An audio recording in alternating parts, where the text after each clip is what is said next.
Ayan mga idol, may nabili tayong calves na manok, no? Yung parang native din lasa. Yung mga nangingitlog sa poultry, no? Ayan, nabili natin kanina. 140 pesos. Ayan, ang taba. Grabe yung ano niya. Yung dilaw niya, yung taba. Yung tawag niya. Ayan, grabe yung sapay niya, idol, no? Napakataba. Ayan, no? Kapal ng taba niya.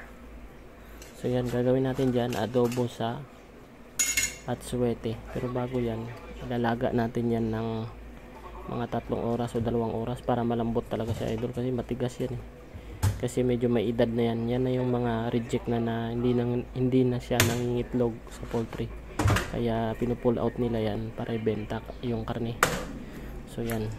Pero ang sarap kasi dyan yung lasa niya, parang native.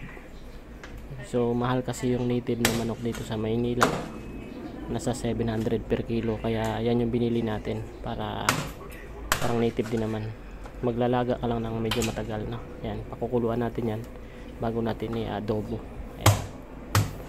So yan, hiwa-hiwain na lang natin yan.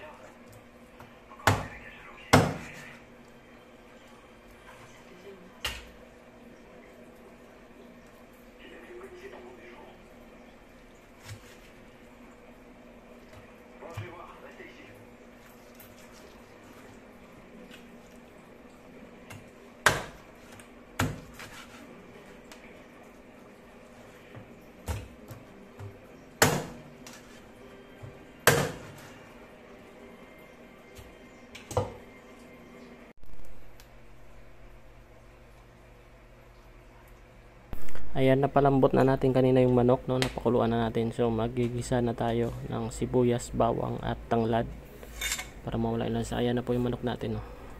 Napakuluan na po natin yan, no? Malambot na siya. Kaya saglit na lang natin lulutuin yan. Ngayon, igigisa muna natin siya.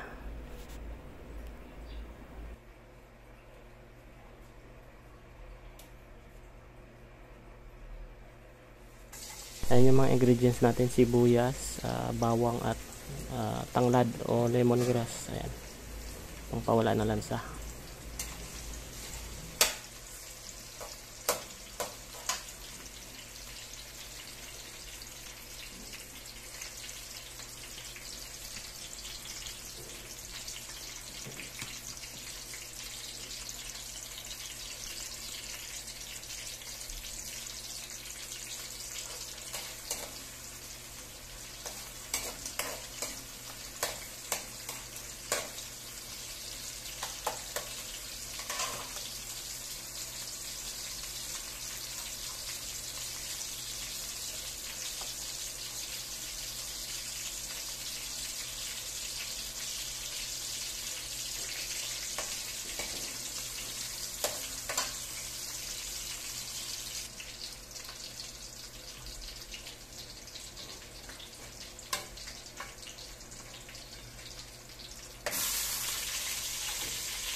So yan, nilipat natin yung ating camera sa taas kung medyo maganda, pero mukhang hindi rin maganda, medyo malayo. Kasi para kitang kita sana yung niluluto natin, no? Yan. Pero ililipat na naman natin yan mamaya ulit sa baba. Ayan, para lang makita nyo ako, no? Kaya nilagay ko dyan. Pero ililipat natin yan mamaya para medyo makita nyo yung niluluto natin.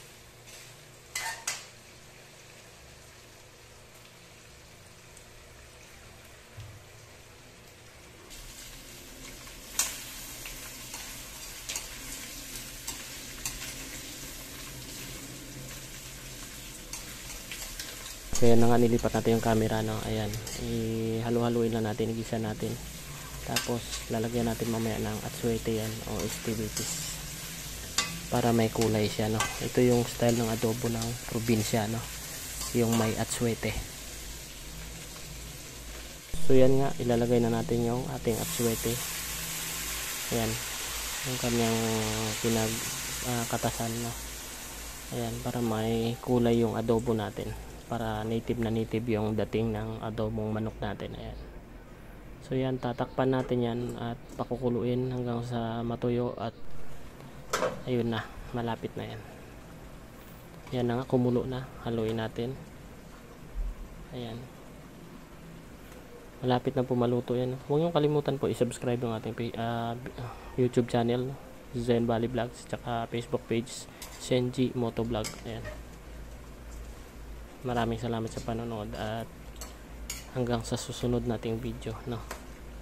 Sana subaybayan nyo tayo lagi at inyong tangkilikin yung mga maliliit na vlogger na puro magaganda yung content na para sa may makuha kayong konting kaalaman. Ayan po, napakasarap na po niyan. Malapit na siya matuyo. Palalabasin natin yung kanyang mantika. Ayan.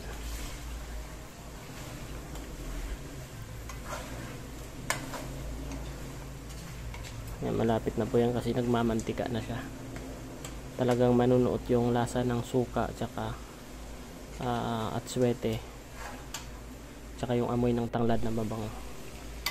So ayan, malapit na maluto yan. Ayan, nagmantika na nga mga idol. Ayan, napakasarap. Itsura pa lang, kahit sa sabaw pa lang ulam, ayan na po, lutong luto na. Maraming salamat sa panonood po. God bless po sa ating lahat.